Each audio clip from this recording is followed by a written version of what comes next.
Fluminense tem caminho livre e pode estar mais próximo de contratar craque mundial. E falando em craque, dois ex-craques de futebol que jogaram aqui no Fluminense detonaram a equipe tricolor após a pesadíssima derrota por 3-0 contra o Corinthians ontem, lá na Arena Corinthians, pela quarta rodada do Brasileirão. Muita coisa para a gente falar do Flusão nesse vídeo aqui, então desde já eu te convido a se inscrever no canal, deixar o like e vir com a gente. Corinthians, adversário de ontem do Fluminense, não fazia um golzinho sequer a 4 jogos. O Corinthians estava sem ganhar de ninguém, na zona de rebaixamento do Campeonato Brasileiro, mas foi só enfrentar o Fluminense que isso mudou, né? Uma atuação de gala do atacante Wesley, que faz 2 gols, acaba com a defesa do Fluminense, e o Corinthians mete 3-0 com certa facilidade e garante a vitória. Claro que isso acende muito um sinal de alerta na torcida tricolor, já que o Fluminense não é de hoje, vem jogando mal em 2024, não vem tendo boas atuações. E o Fernando Diniz, treinador do Fluminense, falou sobre isso, né, na coletiva de ontem, né? Ele deu uma declaração falando que o Fluminense está jogando abaixo do que pode. Vamos ver o que ele falou.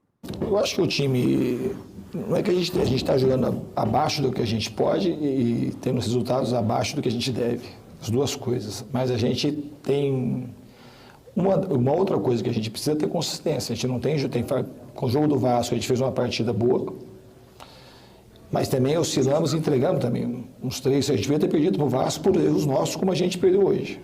Contra o Alianza Lima foi igual, contra o Colo-Colo também a gente errou. E a gente também fez um bom jogo contra o Colo-Colo. A gente precisa imediatamente parar de errar esse tipo de erro que o modelo de jogo que a gente adota, ele não permite esse tipo de erro. São erros assim muito fáceis de serem evitados. Então isso é uma coisa. E uma outra coisa é assim, e talvez o mais importante, é a gente voltar, saber que passou a Libertadores, que passou a Recopa, que o ano 2024 ele urge, o Campeonato Brasileiro é extremamente difícil. A Copa do Brasil e a Libertadores são tão difíceis quanto. São jogos, daqui a pouco, são jogos assim, mesmo a fase de grupo da Libertadores, você não tem margem para você errar. Depois é mata-mata, se você errar, você está fora, e a Copa do Brasil é mata-mata direto. Então, os campeonatos são todos difíceis. A gente precisa melhorar bastante, principalmente no que diz respeito na parte tática, na construção, não errar coisas tão simples e ser um time mais consistente. Não adianta a gente jogar bem um jogo, no outro jogo a gente não jogar bem. Ou a gente jogar bem dentro de casa, não jogar bem fora de casa. A gente precisa ter consistência e voltar o quanto antes a ser um time mais competitivo do que a gente tem sido.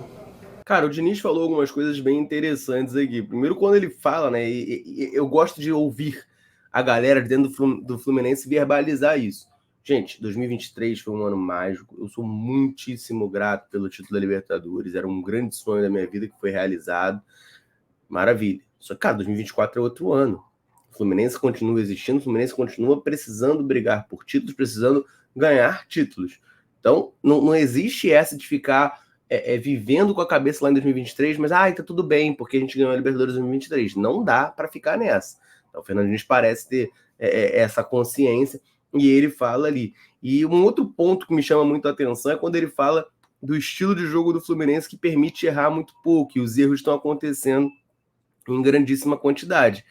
Assim, cara, se você tem um estilo de jogo que te permite errar tão pouco e os erros estão acontecendo em grande quantidade, na minha maneira de enxergar o mundo, você adapta o teu estilo de jogo até o teu time começar a errar menos, né? Você muda o estilo de jogo para um jogo mais seguro, vamos botar assim, porque os erros estão acontecendo, né? Não adianta ficar toda hora, tá errando, e vai continuar errando. Enquanto o time não estiver bem tecnicamente, vai continuar errando, e a tendência é que o time só fique bem tecnicamente quando ele tiver uma sequência de vitórias para ganhar uma confiança, etc e tal. Então isso me liga um pouco o alerta, né?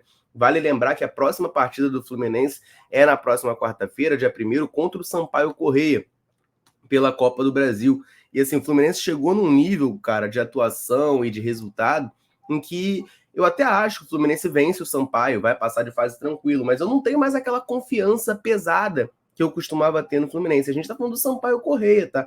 Sampaio Corrêa é uma equipe que está na Série C, por sinal, não venceu nenhum jogo até agora na Série C, teve 2 partidas, perdeu para a Aparecidense fora de casa por 2-0 no primeiro jogo, empatou com o Figueirense em casa 1-1 o segundo jogo. Lá no Campeonato Maranhense, de fato, é finalista, né? Mas é uma coisa natural, é o melhor time do Maranhão, né? O Sampaio Corrêa outro dia estava jogando na segunda divisão, é o melhor time lá do Maranhão. Ele, talvez, o Motoclube e o Maranhão, né? São as 3 principais forças ali. Então ele tá na final, ainda não teve final do campeonato. Mas, assim, eu tô falando isso para ilustrar, né? Que o Sampaio Corrêa não é um grande time e não vive uma grande fase. Mas eu e imagino que muitos torcedores do Fluminense já não temos aquela confiança de cravar. Olha, o Fluminense vai ganhar fácil do Sampaio. Acho que passa, mas não dá para ter tanto essa confiança, não. E, cara, o Roger Flores falou, né, sobre isso no Troca de Passes, deu uma declaração muito importante. Eu gostei muito da declaração do Roger Flores, porque ele falou algo que concorda muito com o que a gente vem debatendo aqui nas lives da Central, né? De segunda a sexta às 5 da tarde, a gente está sempre ao vivo aqui, fazendo live, comentando as últimas notícias do Fluminense, debatendo sobre a nossa paixão. E, cara, a declaração do Roger Flores, ela vai muito de encontro com algo que eu e Daniel a gente sempre fala. Se liga aí, ó. Os adversários aprenderam a jogar com o Fluminense, né? Com essa novidade toda que o Diniz trouxe e com todo mérito, e foi campeão com mérito, os adversários aprendem. E você tem que ter soluções diferentes, soluções novas, treinar movimentos diferentes. A partir disso, aí entra tudo que o Mansur falou, a ausência do Nino, a ausência do André, um time mais envelhecido, né? Passa-se um ano, traz reforços que são reforços importantes também já numa idade avançada, que ainda estão engatinhando em relação a essa filosofia de jogo do Diniz. Então isso tudo soma, é um somatório de situações que fazem com que o Fluminense até agora, final de abril, não tenha demonstrado o grande futebol que mostrou no ano passado. E esse é o problema, né? Porque é isso, o Fluminense sempre foi um time vulnerável, sempre foi um time exposto. Mas, porém, ele tinha capacidade de envolver os adversários. Ele chegava 10 vezes e deixava o adversário chegar 4. A balança que hoje, é a favor dele. Ele não né? chega nenhuma e o adversário chega 10. Então, é o que está acontecendo. Então, isso está gritando aos olhos do torcedor. E o torcedor começa a reclamar, começa a questionar com razão. O Diniz vai ter que se reinventar. O Fluminense não cria chance de perigo. E às vezes não consegue. Tá aí a declaração dele, né? Teve o Mansur fechando no final, né? Dizendo que o Fluminense não cria chance de perigo, e é verdade. E, cara, o Roger toca num ponto perfeito. Gente, desde o ano passado, tá? Aqui não tem engenharia de obra pronta, não. A gente desde o ano passado fala disso. O Fluminense é um time muito vulnerável na defesa. Eles citam ali a ausência do Nino e do André. Ano passado tinha os 2. O André agora tá machucado, beleza, o Nino saiu. Ano passado tinha os 2, e o Fluminense era uma equipe muito vulnerável na defesa. O Fluminense tomava muitos gols. É porque a gente ofensivamente conseguia ser muito bom, e aí acabava por compensar nessa situação. Mas a gente já era uma equipe vulnerável que já tomava muitos gols ano passado. Esse ano a defesa tá pior do que ano passado, e o ataque nem se fala, né? A gente tá cada vez menos produtivo lá na frente. Então a tendência, obviamente, é de sofrimento. Eu tenho mais 2 declarações aqui do Fernando Diniz para trazer para vocês, também essa informação, né, do Fluminense podendo estar cada vez mais próximo de contratar esse craque mundial, mas antes eu vou rapidinho lembrar você aqui de correr no comentário fixado desse vídeo, tá? Porque lá tem o link do canal da Central Fluminense no WhatsApp, por lá você fica sabendo de tudo que acontece com Flusão na palma da sua mão, na palma do seu WhatsApp. Então, corre no comentário fixado, clica no link, aperta o botão seguir e vem fazer parte do canal da Central, beleza? Então, gente, vamos lá, vamos prosseguir, porque o Fernando Diniz falou mais algumas coisas ali interessantes na coletiva, e ele fala bastante sobre essa questão dos erros do Fluminense. Então, vamos ver aí o que ele falou. Primeiramente, boa noite. Em relação ao jogo determinante para o resultado da partida e o jogo ruim que a gente fez, repetimos muitos erros na primeira fase da construção. Os gols do Corinthians, principalmente os 2 primeiros, foram erros que a gente não costuma cometer. A gente tem cometido de maneira recorrente nesse ano e os adversários estão sabendo se aproveitar. No lance do segundo gol, inclusive, erramos 2 vezes, lances parecidos, coisa que a gente não tem hábito de errar. Lemos mal também o jogo, a hora que tinha que alongar o jogo. Estava pedindo para fazer bolas um pouco mais de segurança. O time estava marcando bem e com dificuldade para construir na primeira fase.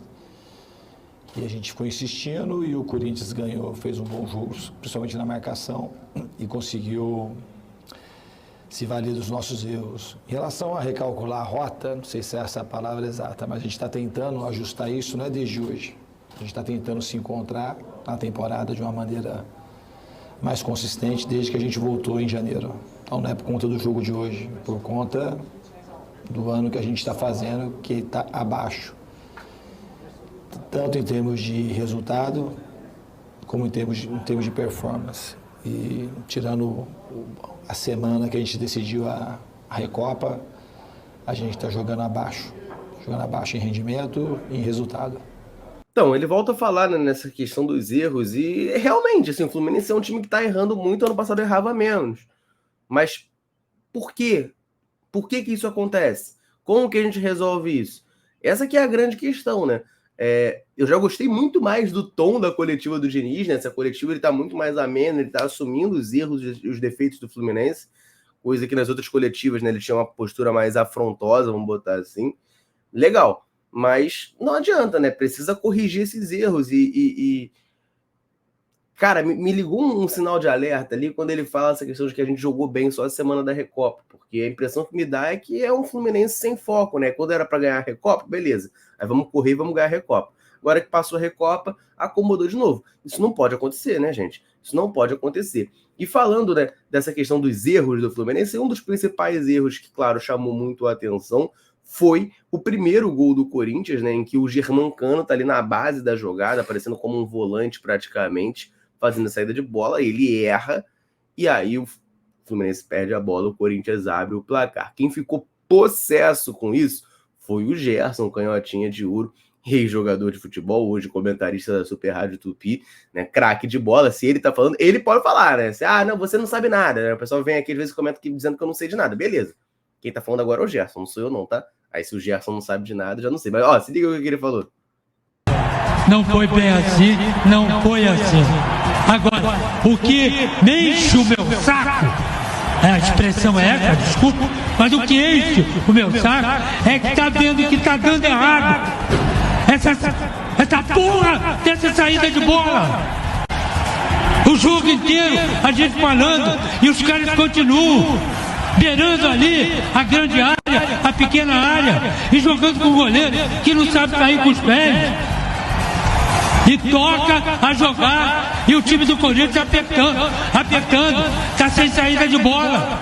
E quando sai, chega na intermediária do time do Corinthians, volta a bola, aí começa tudo outra vez, ou pelas laterais, ou de novo o meio do campo, e para a intermediária, de novo do Fluminense. Será que não tem um raio de um desgraçado que está vendo isso aí? E deixa seguir o jogo. Cadê a palha doido? Tá dando errado? Tá. Vamos abrir o jogo. Vamos fazer outra coisa. Vamos sair pelo outro lado. Aí eu tô dizendo aqui, o que o Cano tá fazendo na intermediária, na cabeça de área do time do Fluminense. Tá aí a revolta do Gerson, né? Completamente justa, completamente válida. É algo que os torcedores do Fluminense em geral falam, né? A insistência nessa saída de bola. Eu não sou contra a saída curta do Fluminense. Eu acho que ela é muito positiva. Você sair longo, muitas vezes você desperdiça a posse de bola. Só que, cara, a impressão que dá é que os adversários, como o Roger falou, né? Os adversários aprenderam a marcar o Fluminense. Todo mundo sabe hoje que se fizer uma pressão alta lá em cima e tiver ritmo para aguentar, o Fluminense não vai arrumar nada, porque o Fluminense não consegue esticar a bola nas costas da zaga adversária. E quando consegue, os jogadores do Fluminense parece que tem um chip que impedem eles de avançar em velocidade, progredir em velocidade rumo ao gol adversário. Então, quando tem um lançamento, geralmente o John Arias recebe esse lançamento, ele recebe sozinho, afastado de todo mundo, o time não vem junto com ele, e aí ele tem que pegar a bola e voltar para construir, porque o time não vem num contra-ataque ou numa jogada em velocidade, uma transição rápida, não vem. E aí vai fazer o quê? E o Gerson tocou num ponto, cara, que eu fico muito feliz que ele tocou, porque ele é o Gerson, né? Aí se ele falou, beleza, né? Ele falar, o Roger falou, beleza, né? Cara, esse negócio do Germancano voltar da construção da jogada, eu já não gosto do Germancano voltar como volante para marcar, mas para voltar na construção da jogada, não tem condição, cara. Eu gosto muito do Cano, o Cano é um grande ídolo da história do Fluminense, mas ele nunca foi um jogador conhecido por ter um grande refino técnico para fazer saída de bola. O Cano é jogador de uma bola só, vem de primeira, no máximo domina e bate, faz o gol, é isso, tem que jogar perto do gol. E aqui no Fluminense ele vem muito lá na base da jogada a construir. Isso me irrita, me incomoda demais. O Fernando Diniz falou sobre isso, né? E essa declaração eu confesso que não gostei muito não, se liga. Então, o Cano não é que ele fez uma função diferente hoje, ele faz isso todos os jogos. A gente está falando para acontecer os erros, já errou outras vezes, e na maioria das vezes ele vai ali e ajuda, acerta e ajuda a clarear o jogo, e depois ele acaba terminando a jogada. Então, não foi um erro de posicionamento do Cano, foi um erro de execução. Uma bola fácil, então não é o problema dele estar ali. Ele está ali muitos jogos, e quase sempre ele está ali quando a gente está construindo. Então não foi hoje que ele estava ali. Então, e isso, a outra pergunta, qual que foi? É só isso. Então, do Cano não teve, assim, a gente errou muitas vezes o nosso time hoje, nessa primeira fase de construção. E precisava ler melhor o jogo, alongar mais o jogo. E a gente insistiu e a gente foi penalizado. Aí ele falando então, né? O Cano tá sempre ali. Pô, meu amigo, se ele tá sempre ali, tem que rever alguma coisa, desculpa. Não dá, gente, não dá. Beleza, isso não impede o Germancano estar lá na frente para construir, para terminar a jogada, né? Para concluir. Mas claramente não tá funcionando, assim. Eu não consigo de fato entender o que o Fluminense ganha com o Germancano indo ali, porque assim, como eu falei, ele não tem esse refino técnico maior do que o Martinelli, maior do que o Paulo Henrique Ganso, maior do que o John Arias, maior do que qualquer um que pudesse ir no meio campo. Não tem. Então eu realmente não consigo entender. Para mim, o Germancano tem que estar lá na área, no ataque do Fluminense, de preferência puxando o zagueiro, né, segurando o zagueiro, para receber uma bola em condições de finalizar.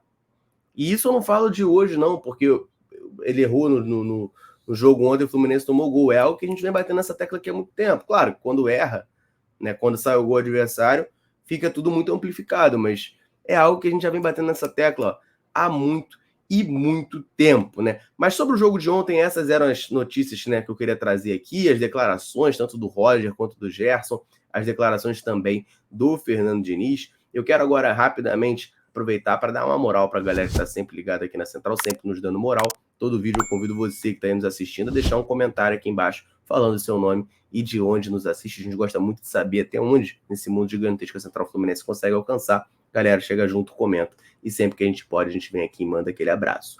Nesse vídeo, vou mandar um abraço para o Mário, de João Pessoa, na Paraíba, para o Marcos Afonso, do Rio de Janeiro, Timóteo, de Marabá, lá no Pará, para o Almir, de Volta Redonda, para o Oswaldo, também de Volta Redonda, e para o Robson, de João Dourado, na Bahia. Um abraço para a galera e, claro, o convite para você que está aqui assistindo. Quer que a gente mande um salve, um abraço citando o seu nome? Deixa um comentário aqui embaixo me falando o seu nome e de onde você nos assiste. Combinado? Então vamos falar do Fluminense podendo estar muito próximo de contratar craque mundial. Pois é, gente, agora é oficial. Thiago Silva não será jogador do Chelsea ao fim da temporada europeia. O contrato do zagueiro com a equipe londrina vai até junho de 2024 e o Chelsea já postou oficialmente nas suas redes sociais que Thiago Silva não será mais jogador. Postou um vídeo bonito ali, né, uma despedida do Thiago Silva, ele falando muito emocionado sobre a passagem dele no Chelsea e sobre essa saída, né? O Thiago Silva tem aquele papinho mole que ele manda para todo mundo, né? Você, tricolor, que se sente especial com ele falando que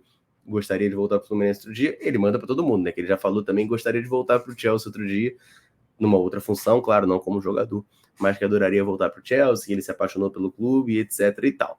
O ponto aqui importante para a gente sabe que o Thiago Silva é o grande sonho do Fluminense para a temporada, né? A gente falou do Nino ali, a ausência na zaga, os problemas defensivos do Fluminense.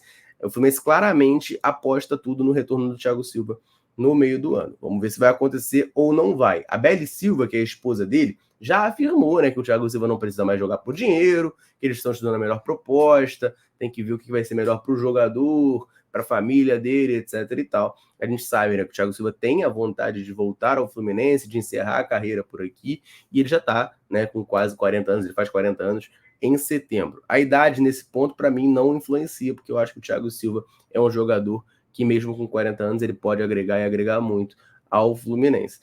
Cabe a ver se ele vai voltar agora ou não, né? Existem informações de propostas da MLS, da Arábia, o interesse do Milan, de clubes até da própria Premier League no jogador. Então a bola está na quadra do Thiago Silva. Agora é ele que tem que decidir se volta ou não para o Fluminense. Eu confesso que estou confiante, tá? Eu acho que ele volta sim agora nesse meio do ano para o Flu. Vamos ver qual vai ser o desenrolar da história, mas agora já é oficial, ele não será jogador do Chelsea a partir do meio do ano. Eu quero, claro, que você que está aqui assistindo, deixe a sua opinião, deixe o seu comentário. Thiago Silva, você quer ele de volta no Fluminense? Seria um bom reforço? Deixe seu comentário aqui para a gente trocar aquela ideia.